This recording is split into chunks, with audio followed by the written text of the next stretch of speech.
Good morning, everybody. I'm Don Stewart, and welcome to another edition of Breaking News. Today is Tuesday. It is the 7th day of October, 2025. And we want to begin by apologizing to those of you who clicked on the breaking news earlier. For some reason, there was no volume there. I have no idea what happened in the 2.5 years I've been doing this. It's never happened before, but at least we got it fixed. In fact, my wife told me, "Hey, I can't hear your message today on breaking news." About an hour after I record. I record about 5 a.m. here. And I said, "Really?" And so I turned it on, and that's right, there was no volume. So I had to delete it. So here we go again in round number two. Sorry about that. And I guess in the future, I'll have to check that there's volume. All right. Today is the 2-year anniversary of the murderous massacre of Hamas. And though there is optimism, things do look as bleak as ever, as we will see from the headlines. Okay. First one's from Virtual Jerusalem. Hamas won't budge. All out war looms. Then Benjamin Netanyahu from YNET. We're close to ending the war, but not there yet. And then a terrible story from Jerusalem Post. Hamas celebrates 2 years since October 7th, calls terror attack a glorious day. And then finally, also from the Jerusalem Post, the Jews worldwide commemorate October 7th massacre second anniversary. Again, this is 2 years today, which this horrible event took place, and so many things are going on in the world. There's commemorations worldwide. There's also marches against Israel, as we talked about yesterday, and we'll get to a lot of those in the second edition of Breaking News. But let's look at these stories. First one's from Virtual Jerusalem. And as we're going to see in this story, this is what most Israelis are thinking, and even the leadership, but are afraid to say that there's not really progress going on with the deal. So here's the headline: Hamas won't budge, all out war looms. Hamas isn't planning on releasing hostages anytime soon, and that means no ceasefire and no prisoners home, no matter what Trump says, despite White House optimism and Netanyahu's cautious approval of the Trump plan. Hamas's Tehran envoy makes it clear the terror group won't compromise and Israel won't either. Very pessimistic article, but this is again what a lot of people are thinking, and we hope it doesn't become the reality. But anyway, let's read it here. President Donald Trump is still projecting confidence. Standing before reporters on October 5th, he said Israel has agreed to the withdrawal line. Once Hamas confirms the ceasefire will be immediately effective, the hostages and prisoner exchange will begin. His tone was triumphant, echoing Washington's hope that a historic breakthrough is finally within reach. He keeps tweeting away, but doesn't change the reality. His 20-point plan is going south. 48 hours later, no breakthrough is in sight, though you'll be hard-pressed to find an Israeli official who dares say so. And that's really true. Meanwhile, after its initial ambiguous response, which Trump chose to take as a yes for peace, Hamas has remained silent on the plan's core terms, and that's crucial. They gave this ambiguous response. Trump took it for a yes. They've been silent ever since, but Trump, again, is saying, look, we got a deal. Looks like they're there. They agree. But this is not what's happening. On the same day, Trump declared civilization progress not seen in 3,000 years. He also issued a threat, the latest in a long time of warnings of opening the gates of hell, echoed by Israeli leaders. If Hamas refuses to comply, he warned, it will face complete obliteration. That stark language underscored how little patience remains in Washington and how wide the gulf is between American optimism and regional reality. All right. Then the next headline here is Hamas's silence speaks volumes.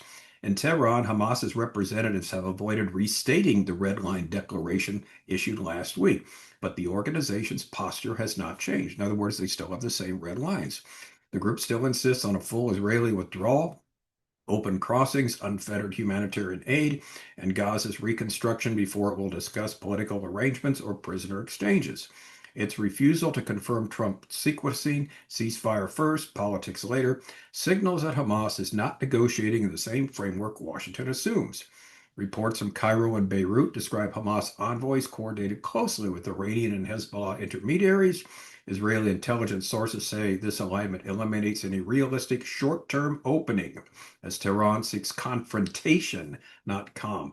Iran's supreme leader Ayatollah Ali Khamenei reiterated on October 5th that resistance is the only path to liberation. Negotiation before withdrawal is betrayal.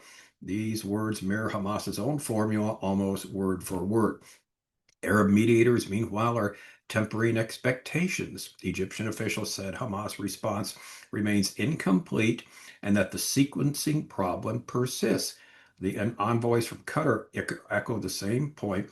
Until there is clarity on withdrawal and governments, talk of a final deal is premature. And that's sadly the situation we're in. It's a very pessimistic outlook. However, it seems to capture the reality. Things don't look real good right now. Hopefully they'll change. All right, headline number two, Netanyahu says we're close to ending the war, but not there yet. On the eve of the October 7th anniversary, he tells Ben Shapiro's the war's end is near, but not over. He praises Trump's support, warns of Iran's global threat, and defends Israel's self-reliance, and vows Hamas must fall before peace or hostage deal can advance. All right, Netanyahu opened the interview by recalling October 7th as the most horrific event that Jewish people have known since the Holocaust, which is certainly sad but true, saying everyone thought Israel was finished, but 2 years later, we shattered the Iran axis and its branches, and they certainly did. With Israeli and Hamas negotiating in Cairo under U.S. auspices to advance a Trump-backed peace and a hostage release plan, Netanyahu said Hamas has not yet been destroyed, but we will get there, and warned that Hezbollah, Syria, and the Houthis also have taken heavy hits. Israel emerged from that day as the strongest state in the region, but missions remain to complete the victory. And again, all this is very, very true. He praised his cooperation with U.S. President Donald Trump, saying Trump turned the tables on Hamas. Together, we succeeded in putting the world before reality, he said, citing pressure on global backers of Hamas. I'm not sure what that sentence means, putting the world before reality. Anyway, asked about Trump's America First doctrine, Netanyahu responded, naturally, his state looks after itself first, but America First does not mean America alone, and that's true. Great powers need allies. Is a fighting ally bearing the burden. We don't ask for American ground troops. Now, here's the last sentence is an important point he makes.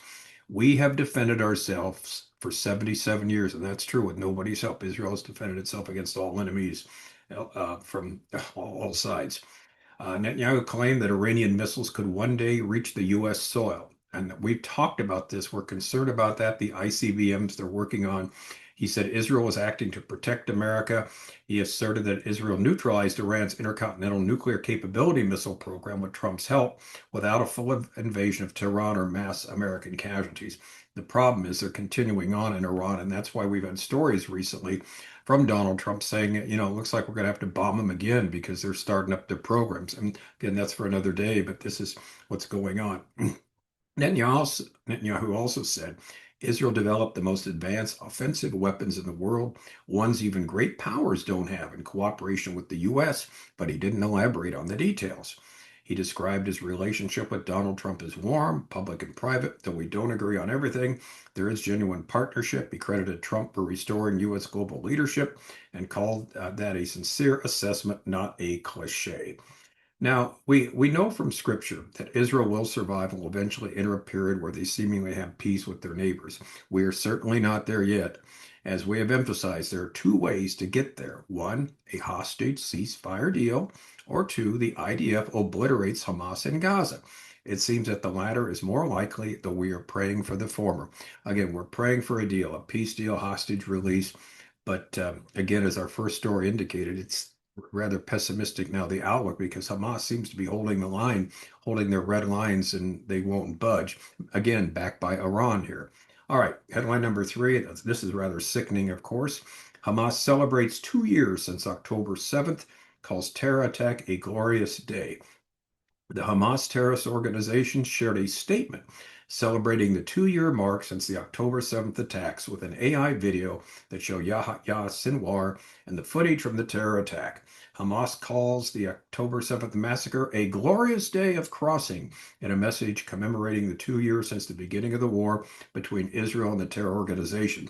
The video is mostly made from AI footage, celebrates the attacks, and calls the terrorists who pillaged the Israeli kibbutzim. They called them heroes. These murdered and rapists and people who killed, women, children, babies, and the such like murdered people wantonly. They're heroes, okay?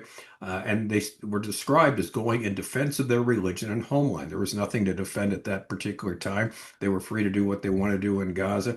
And again, lie after lie after lie. It also names the terrorist leaders killed by Israel in the last 2 years of war while using artificial intelligence to recreate Yahya Sinwar's death footage in Gaza. The sickening response is sadly what we expect from Hamas. It's another reason as to why it doesn't seem that a viable peace deal is in sight. Hopefully that will change. You would think, that even though it's the 2-year anniversary, if they're supposedly working on a peace deal, they wouldn't come out and say something like this, throw it in the face of the Israelis. And finally, the Jews worldwide commemorate October 7th massacre's second anniversary. Jewish communities around the world commemorated the second anniversary of the October 7th massacre ahead of the date, which fell on the holiday of Sukkot. Sukkot, of course, is a Feast of Tabernacles or temporary shelters. It started today, and it's bad timing, of course, but this is what it is. And so they had to celebrate it worldwide. A lot of them a day before. They're going to celebrate it afterwards because Tabernacles is being, celebrated. Although there are, as we see from this article, celebrations. I don't know, celebrations, commemorations, a better word, not celebrations, but commemorations today. Sorry about saying celebrations. Events were held across France on Sunday, according to Yohanan Arfi, President Representative of Council of Jewish Institutions of France. Next Sunday, the Zionist Council of New South Wales, that's Australia, is set to hold an anniversary event with the brother of Australian citizen and massacre victim Galit Carboni to be the keynote speaker. Across the Atlantic, memorial events are scheduled in the United States. Temple Abahat Shalom and Temple Judea plan a commemoration for today, Tuesday, the first day of Sukkot or Tabernacles. The UJA Federation of New York held an event on Sunday evening with hostage families and other victims. In Canada, the UJA Federation of Toronto held an event on Sunday. In South Africa, the South African Zionist Federation is holding a musical tribute to October 7th victims. The performance is going to be given on October 16th from former hostage Agam Berger, going to give a violin performance. Other communities, such as in Argentina, held early commemorations. And on September 30th, Argentinian Jews gathered in Centennial Park to demand the release of 48 people still held captive in Gaza, including 4 Argentine nationals. A lot of people don't realize that, but there's 4 Argentine nationals still held captive.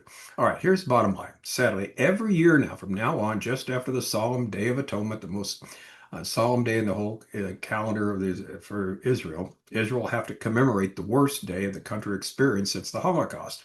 It's a dark day. However, according to Scripture, things will become much darker before they get lighter. And for biblical explanations, please see our book, 25 Signs. We're near the end.